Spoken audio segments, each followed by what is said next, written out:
as far as the announcement's concerned, if I can get the laser on it. Comfort Suites, if you're familiar where Grace Church is on the Beltway, this is just east of the church on the Beltway. 83-room new hotel. I'm not quite sure if they've broken ground yet. I think they're clearing, but they're in the process right now. This will be completed sometime probably Q3 of next year. 83 rooms, 8 miles from the airport, and these rooms are actually about 25% bigger than the traditional hotel rooms.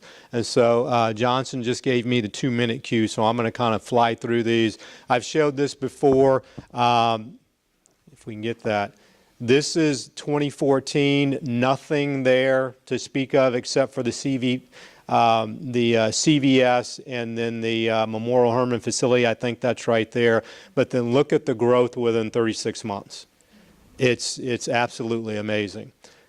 Media exposure, we did an interview with Community Impact and also Down Under Pools actually got us an interview with KHHT radio here a few weeks ago. But real quickly, just so everyone understands, the population growth here has been insane over the past 40 years. And so we don't have a problem with housing. We have 13,000 houses platted right now. So housing is not our issue. Our issue is how do we effectively bring in the right types of businesses to really equalize the tax base for you as taxpayers, for the school district, and for our broader community. So to the extent that we can continue to help companies like Joslin, help companies like McCord Development, FMC Technology, Apache Industrial, those are the types of jobs that we're looking to help create. Our healthcare community has been growing phenomenally out here between Kingwood and Memorial Hermann. Those are really good paying jobs. You see on this chart right here, as far as the surgeons, nurse anesthetics, internists, lots of good growth there from an income perspective. But what we've got to do is reconcile what we've got right now as far as the number of jobs.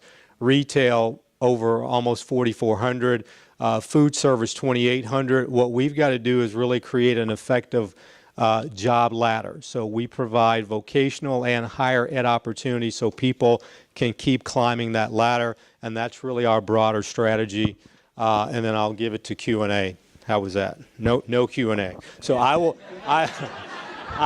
will stick around. So if anyone's got questions, I'll be here for at least an hour. Right. All right. Thank you very much. All right. Thank you, Mark.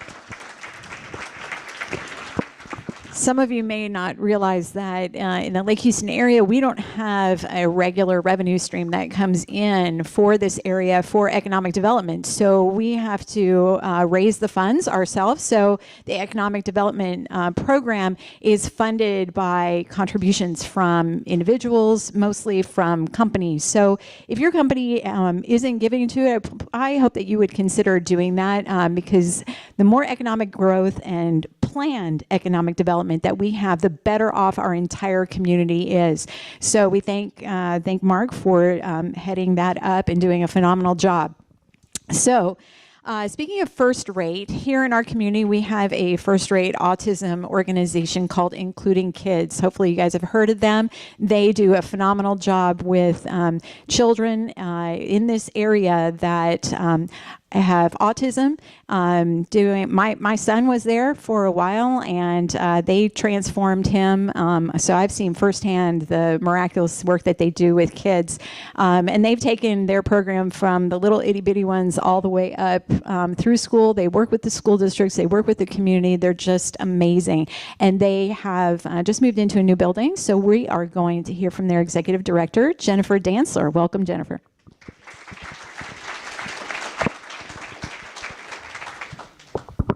Okay, thank you for having me here, Corinne. Okay, great.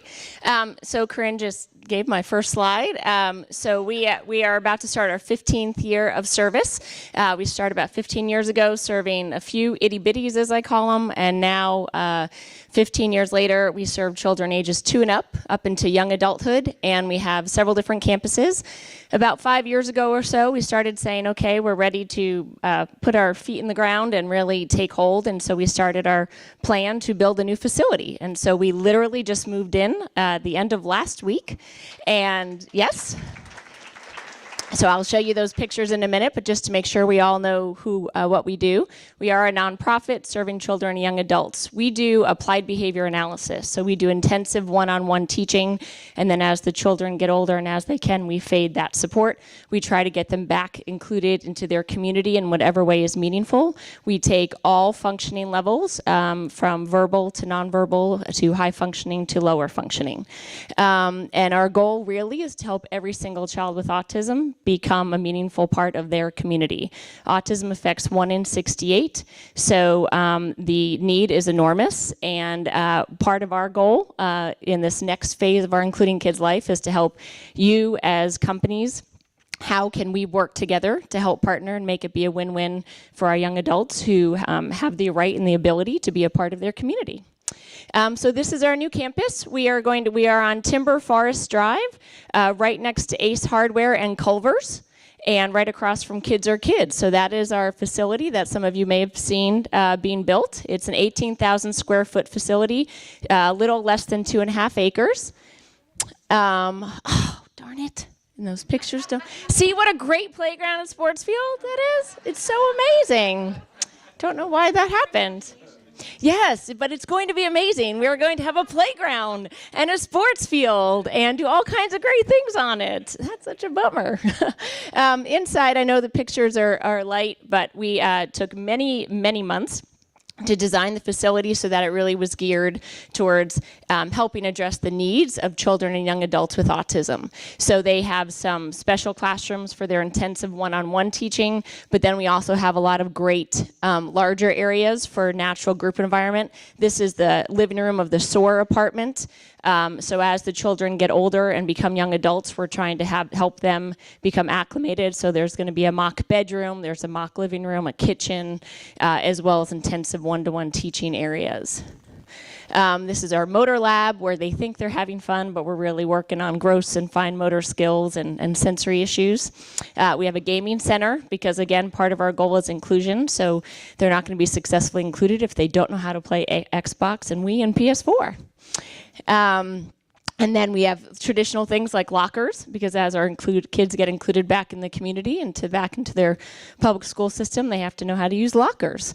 We have a workout area, and then this is a faint picture, but this is a child in a dental chair.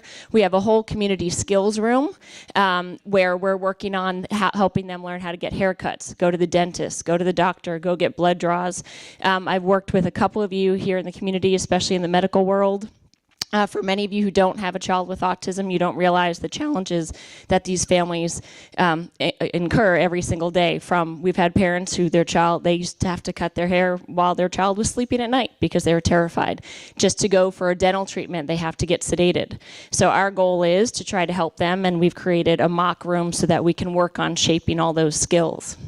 Our big goal this year is working with the medical professionals in our community to try to help educate. We've been working with a lot of firefighters and EMS workers to try to help them understand the world of autism. So we will come for free and train anyone who's willing to listen on the aspect of autism, especially in the medical world right now. This is an example of so we spent a lot of time, much to our architect and builder's chagrin, but every single faucet and hand dryer and paper towel holder in the building are different because we need to get our kids used to going into different bathrooms. Some of us still struggle, right, with is it a sensor or a pull or a push or a dance around or stand on your head. And so with our guys, we might want to hit our head on the wall when we're frustrated, but some of our guys might actually do that. So we work on how to help them get used to that. So no, the builder cannot just go order 15 hand dryers, and that was a source of frustration. But from day one, that was my priority. So this is an example of a little girl who's washing her hands, but because she sees the hand dryer, I mean, this is literally in the new building. We took them for a tour, and she was terrified of the hand dryer. And so we have to work on things like that. So basically, I'm here to say thank you. Our campaign started about 3 years ago. It's about a $4 million project.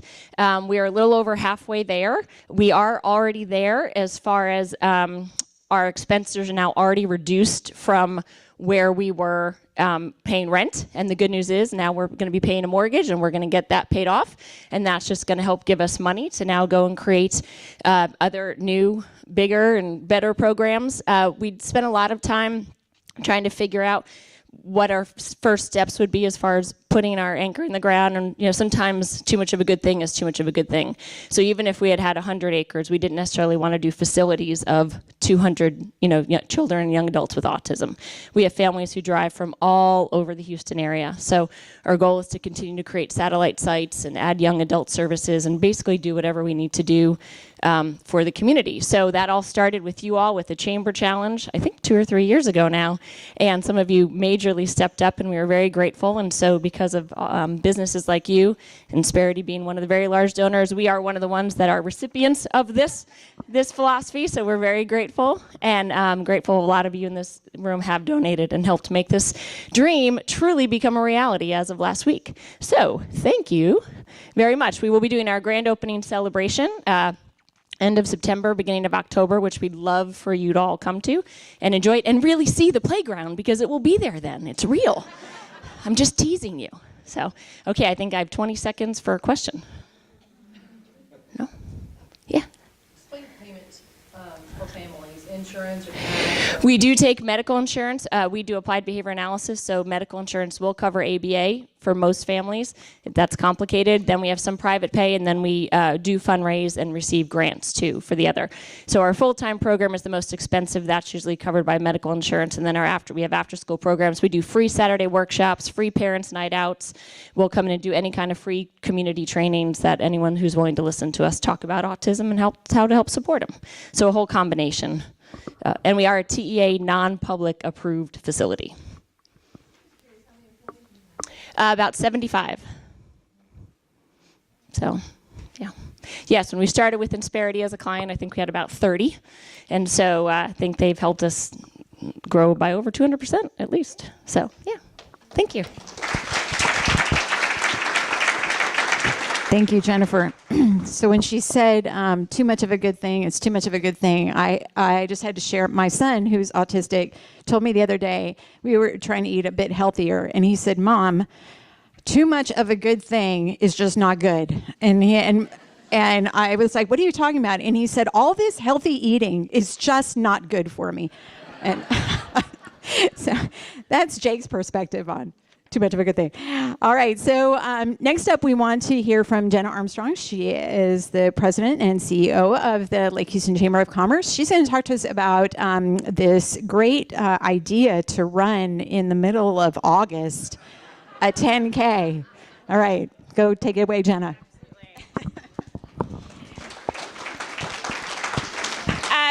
As I hope that you've heard by now, we've got our Lake Houston 10K, 5K that's coming up on August 19th. It is at 7 o'clock in the morning when it's nice and crisp and cool out in our community.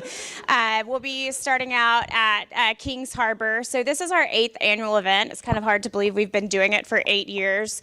But the runners will run across the lake, across the bridge. We shut it down and then come back, and the 10Kers go on and run through Kingwood. We expect about 1,000 runners, so we have been flirting with 1,000 for a couple years now. Right now we have 600 runners that have registered, which is 100 above pace of where we've been in past years, so we're really feeling confident that we're going to smash the record this year. It is a sanctioned race, so for the runners out there, they know what that means. For people like me, it means nothing. But a sanctioned race, you apparently earn points to qualify for other races. So it is a sanctioned race. It's also a qualifying race for the Houston Chevron Marathon. So you can get in Corral A, which apparently is a big deal for the runners, is to get qualified to get in that first corral. This is a race for serious runners. We attract a lot of serious runners from all across the state. from out of state, from Kenya, from England. We had somebody fly in, get off the plane at George Bush, come run, then get back on the plane and fly back before. So they come and run in our race. But we also have the 5K, and we do have a lot of people that come out to have fun and to run as groups, have companies and teams that will come and run and enjoy a nice, cool August morning on the lake. We have a kid zone. You can bring your kids out and have a lot of fun. This year it's sponsored by McCord Development. We've got the bouncy houses that Spacewalk Northeast Houston brings. The Army's bringing their rock wall for people to climb. Top Golf is coming out and bringing different games and contests. They've got a simulator they're trying to bring so they can simulate teeing off and all that kind of stuff, so that'll be pretty cool. KSBJ is going to be out there, as well as 30 vendors.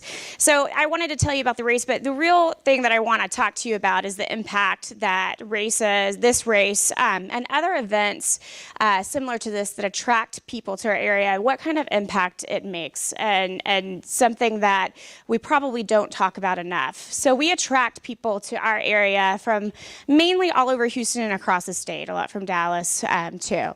They come to our area. One, a lot of them have never heard of Lake Houston before. A lot of people in Houston don't even know there's a Lake Houston. And so we bring them to our area, and we show off our area, and we feel that that's really important. The other important thing is that when you have a visitor that comes and they come to your area and they fill up with gas and stop at a convenience store, they eat at a restaurant, maybe they hop in and go shopping or do something in your community, that money that they spend, it changes over an estimated 7 times within your community. So it's really important to get the money from visitors and people outside your community that bring it in and spend it in the businesses here in our area. So if that is something you've never considered before, I want you to think about that and why it's so important that we have outside money that is influx into our economy. It is very important because that business that gets it then pays their cashier, or they pay their staff. That staff goes and uses that money from their paycheck to pay for utilities or clothes for their kids or food at the grocery store. So that money keeps changing over, and that's why it's important to get those outside dollars that come into our community. A couple more things real quick. As I said, we do attract people from all over the state and the country. Ryan Miller is a 2016 Olympic Marathon Trials qualifier.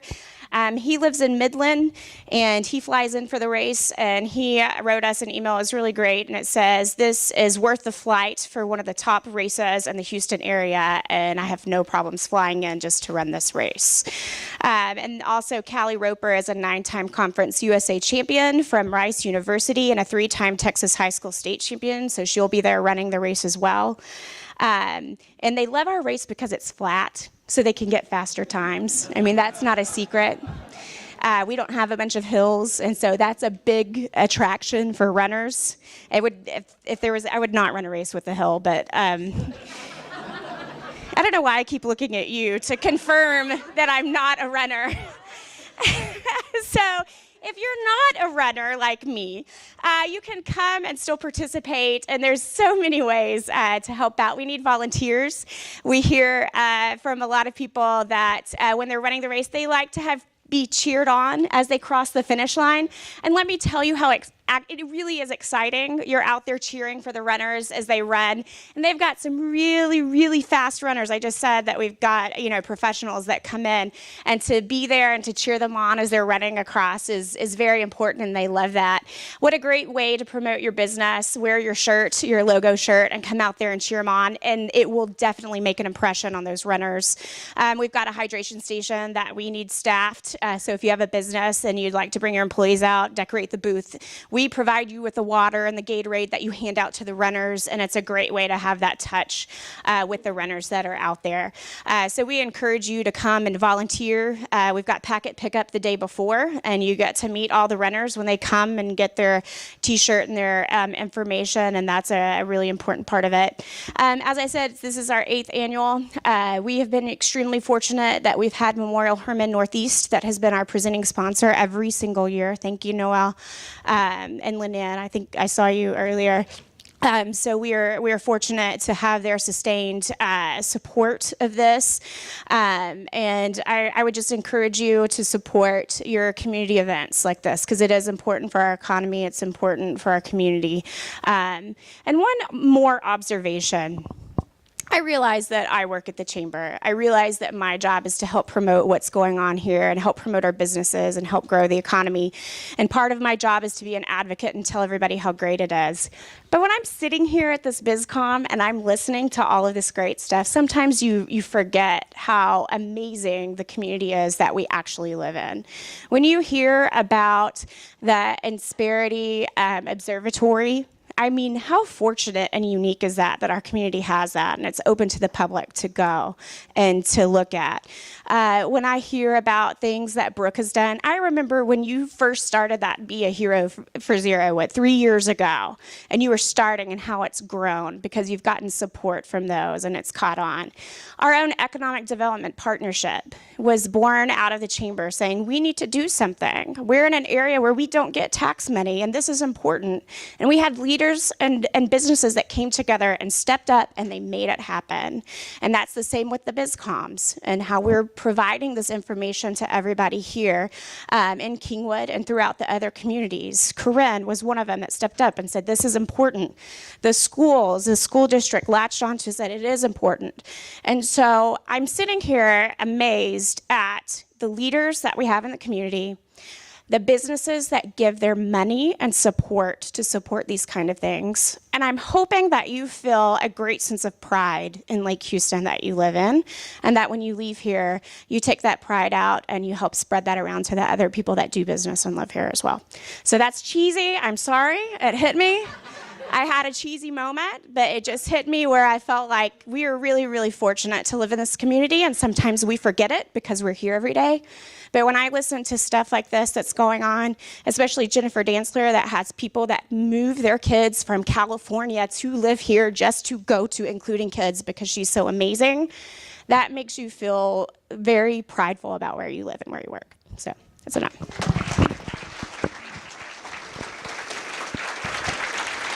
Thank you, Jenna. Jenna, you should lead the chamber. Okay, so thank you all for staying. We went a few minutes over. Our upcoming Bizcom, Kingwood Bizcom, will be in December. But just a reminder, or maybe if you are not aware, we hold Bizcoms every month, sometimes twice a month, because we have 4 of them. So there's one here in Kingwood, in Humble, and Atascocita, and then at Summer Creek in the Summerwood area. So you are welcome to attend all of those. They all have a different flair, and they all provide various speakers. But everything that and every single Bizcom will talk about what is influencing that area. So we thank you so much. There are other things that are coming up. Jenna talked about the 10K, 5K, and then we also have on the 22nd this month, Focus on Federal Government, presented by Insperity at Walden Country Club. Ted Poe will be speaking, our representative. He is amazing. I would encourage you to attend that if you can. Thank you. Have a great day.